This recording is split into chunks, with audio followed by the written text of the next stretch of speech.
back, everyone, for some more of my Venezia career mode here on FIFA 22. And we are at the halfway point in Season 3, which is the final season of career mode. We are on Christmas Day, and I don't know why the news feed is saying both Haps and Duncan, according to them, are snubbing extensions. I don't know why they're saying that, since both of them have accepted extensions, but we have a few things to talk about first, and then we're going to show how we're doing in the league as well as the Champions League and talk about transfers and all that. But before we continue on, hope you guys have an awesome day today. Hope you guys doing well. As you can see right off the bat, Castellanos, which I'm going to go ahead and show this right now since it's popped up. Castellanos is on top of the goal scoring chart. He and Lautaro Martinez are battling out for the Golden Boot. Of course, Lautaro Martinez won it back in Season 1, and Castellanos won the Golden Boot last season. You can see Insame has 8, Bakary Jada has 6, Malong has 5 from center mid, so that's a good campaign for him. Insame with 8 assists despite being a striker, Duncan with 4, Munir with 3, Jada with 3. Clean sheets, you can see Livakovic, Udinese, 7 clean sheets, helping out his team tremendously. Maximiano with 4 clean sheets, and Areola with 1, so 5 combined clean sheets. And we're going to go to Champions League, and we're going to see that Maximiano has 3 clean sheets in 5 appearances. And I should say that I did put my backup team during one of the games. As a matter of fact, it was the last match day against Lyon. But you can see Fertesi has the most assists. He and Aktukoglu each with 3. And that's about it for that. And Castellanos is well ahead of Neymar, Griezmann, Salah, Werner, Furuhashi, and Nelf, as well as Linger. We have 1, 2, 3, 4, 5, 6, 7 players on 5 goals, but yet Castellanos is the only one in double digits so far. Edwards with 4, including a hat-trick against Mechelen. That I know how to pronounce the name of that particular group. Or that particular team. But a few things to talk about here before we look at the table. You can see Busio making the UEFA Team of the Year. As far as the midfielders, he is alongside Casemiro and Kroos from Real Madrid and N'Golo Kante from Chelsea. So that's a pretty good group of players to be alongside of. We didn't get anybody for defenders. And we're also, which I'm just finding this out right now, we are up against Atletico Madrid in the round of 16, which, of course, it seems like no matter what Champions League campaign I play, I'm always at some point grouped against Atletico Madrid. And another thing that's pretty exciting, too, is that Aktukoglu was actually up for the Ballon d'Or, and as well as Edwards. He and Marcus Edwards both were up for the Player of the Year alongside Mbappe and Havertz. But unfortunately, neither one of them won, and ended up going to Havertz, which we had a 50-50 chance of having a player win a Ballon d'Or, but yet still we didn't win it. And like I said before, Duncan is not snubbing an extension. I don't know why this game is saying that. He has agreed to a contract extension. Both he and Haps, both of them won the last year of their contract, so EA is tripping on that, but as you can see, we are on top of the table. We are currently 8 points out of Inter. We do have the 2 draws and 15 wins. Fiorentina keeping up strong. They finished 3rd last year, and they're currently in the 3rd position so far this season. And Udinese rounding out the top 4, which, fair play to Udinese. And I gotta say, this team has been a pain in the ass, to put it lightly, all career mode long. And for those, not last episode, but I think it was the episode before, I played a game against Udinese, and I was winning 3-0. I'm like, you know what, I'm just going to send it in. This should be a win. But yeah, and they end up coming back and getting a 3-3 draw against us, which annoyed the hell out of me. But you see Parma, fair play to them, is in 7th position right now. Napoli is in 9th. Lazio is in 10th.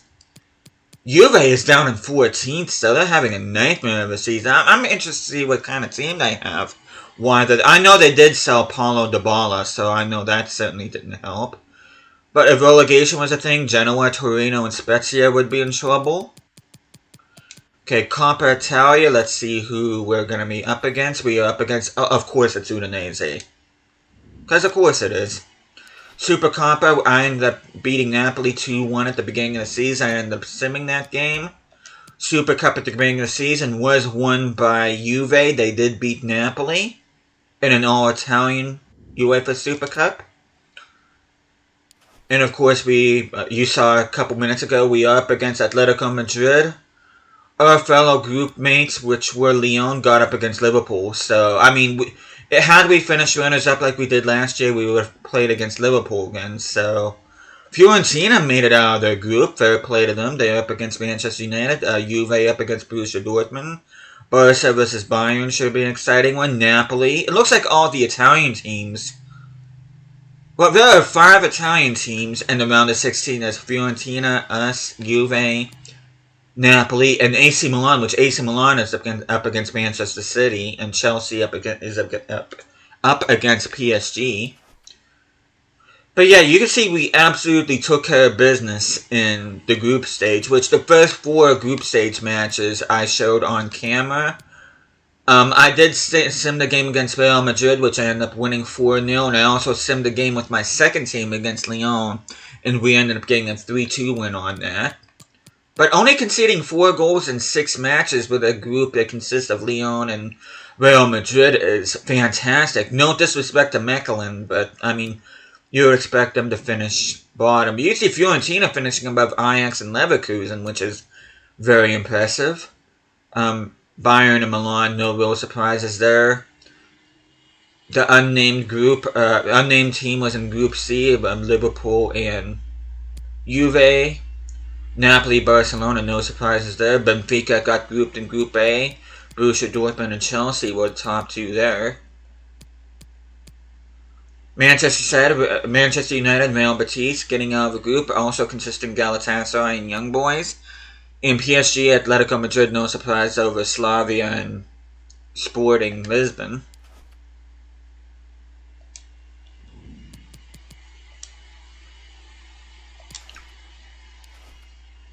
And I already showed stats, I don't need to show that anymore, but we are going to go ahead. You can see we still have 32 and a chance of budget. I am not spending that whatsoever. I'm happy with my team, for the most part. Youth development, we've signed a player for the defender, midfielder, and forward positions, but we have not signed a goalkeeper yet, which I'm actually kind of surprised and disappointed, but I do have something to remedy that, which I'll talk about here soon. But brand exposure, we already got 10 wins this season. We've got 22 wins so far. Financial, I'm not worried about that because we're not playing beyond this season. Coppa Italia, we just need to beat Udinese, and we've met that particular objective, though I do plan on winning not only the Coppa Italia, but also Serie A, which the board does expect us to win Serie A. In the Champions League, I'm going all out this season. We reached the semifinal last year, which is what the board wants, but I do want to win the competition this year. So, that's a look at objectives. Now, like I said, we still need a goalkeeper for the youth academy, so on the 10th of January, I'll be getting a report, which I will not show that on camera, but at the beginning of the next episode, I'll show you what goalkeeper I did sign, and I'll also show stats, but you can see we're going back to Italy, and we are looking specifically for goalkeepers, so there should be no reason why we can't get a goalkeeper in January. And once I do sign somebody, I'm bringing the youth scout back up, so... But we are going to go ahead and take a look at our youth academy, which is shaping up quite nicely. Let's see. Teo Michel goes from a 50 to 52. I'll check his development plan here pretty soon. But you can see Ruben Luti, Valentino Graf. Defenders, you got a couple of CDMs in Urs Hauser and Jordan Rueg. We got Dario Montandon, which is an awesome freaking name. Siegenthaler, I really should promote to the senior team. As a matter of fact, I might end up doing that. As a matter of fact, I'm going to go ahead and do that now. I'll show his stats in that whenever we show stats for the main team. But we are going to promote Siegenthaler Patrick Imhoff got a right mid, which I really should get in, which I'll do that as soon as I look at stats. And Valentino Mueller. And then we got Patrick Zerker. Does anybody have any special traits? Nope. But we are going to look at development plans here. If there's anybody in particular we want to look at, you can just go ahead and pause the video. Graf was a left back, but I converted him to center back because he ended up being higher rated that way.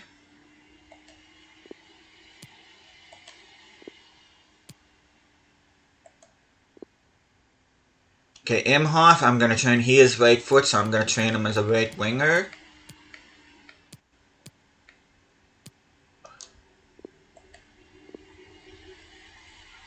And I think, I forget who it was. It wasn't this guy, but it was another guy. He started off as a cam, but I ended up converting him to a winger. And I'm going to go ahead and train him to be a right winger, though I will not convert him because I'm going to do the opposite side glitch. I think Mueller might have been the guy. I'll have to look. And you can see Zerker right there. Okay, which one of these guys? I think it was... Yeah, Mueller was the one that started off as a cam, but I ended up converting him to a right winger because I don't play a formation that accommodates a cam. But we're going to look at transfer history. I did end up offloading Dieng to Hellas Verona, which I'm not a real big fan of. That is our arch rival, but at least we got him off the books. I did get $5.3 million for him. And I did get rid of Puel, which he ended up going to Wolves for $6.1, which is a good chunk of change, considering he's going to be approaching 31 years of age. So, good bit of business. And I'm pretty sure everybody else, you guys have already seen. I'm just going to go down here just in case. Areola and Maguire end up getting on a free. And I'm paying the exact same for both of these guys, and then Munir, I ended up paying a straight 32.5 for him.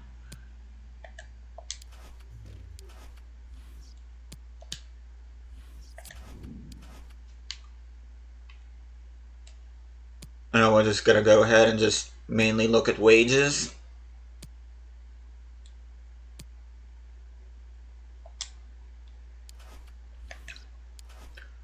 And take a look at our team here. And you see Basuma's already at an 86, coming in at an 84, so he's going by 2.5 a season.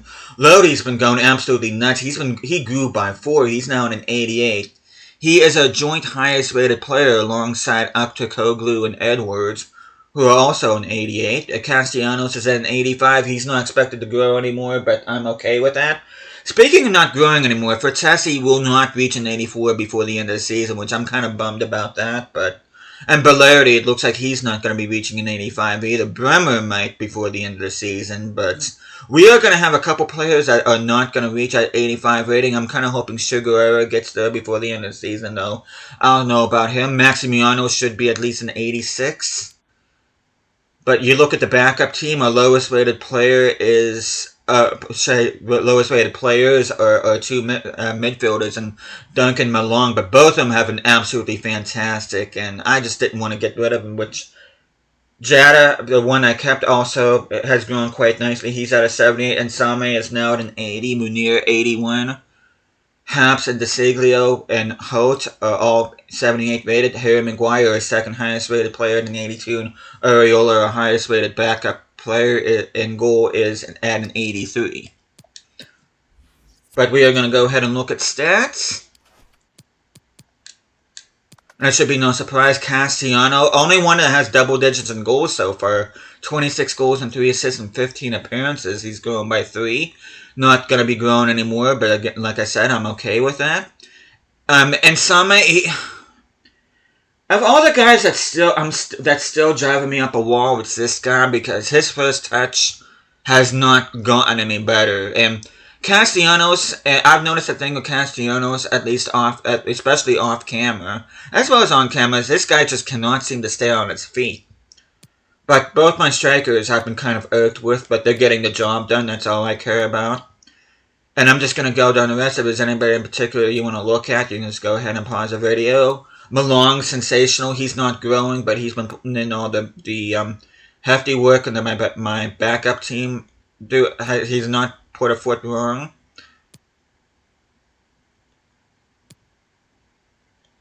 See, Lodi grown by force is absolutely fantastic. Eve Basuma, absolutely fantastic. Sugarara, once again, very consistent for me. For Tessie, I kind of wish he'd grow more, but he's been pretty decent for me. Haps, a very good backup left back. Let's see, my Youth Academy players are growing quite a bit. At least some of them.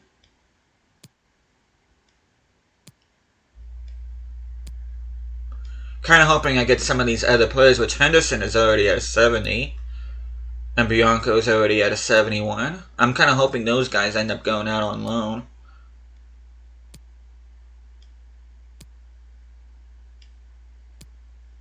Getting some good growth on these guys. Sagenthaler, the guy that I just promoted, we'll take a look at him in a minute. Ducio's grown by a couple. Again, very good player for me. Neither one of my starting center backs has grown, but I'm okay with that. And we're going to be taking a look at stats. Which should I say, attributes rather.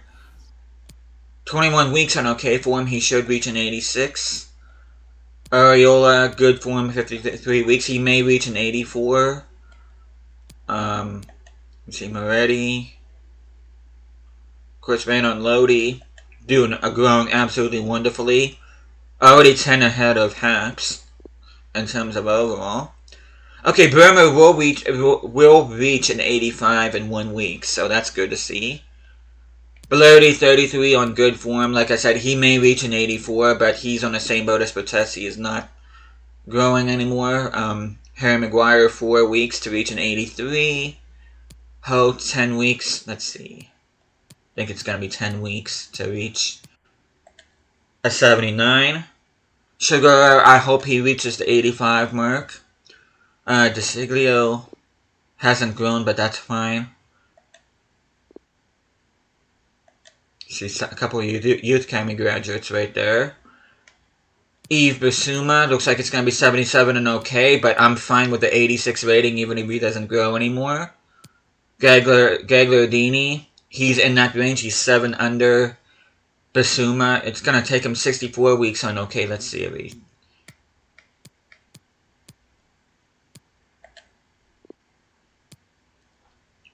Okay, for Tessie, even on good form, it's going to take him 77 weeks, so he will not reach an 84. 25 on okay, let's see. That's pretty good. He should reach an 86 before the end of the season. Duncan, I'm not expecting him to grow anymore. Malong, not really expecting him to grow anymore. These guys really didn't have a whole boatload of potential. You can see Sigenthaler's stats right there. Looks like it's going to take him 3 weeks on okay form to reach a 63. I'm kind of hoping he goes out, which I should loan list him. And you see some of our wingers here.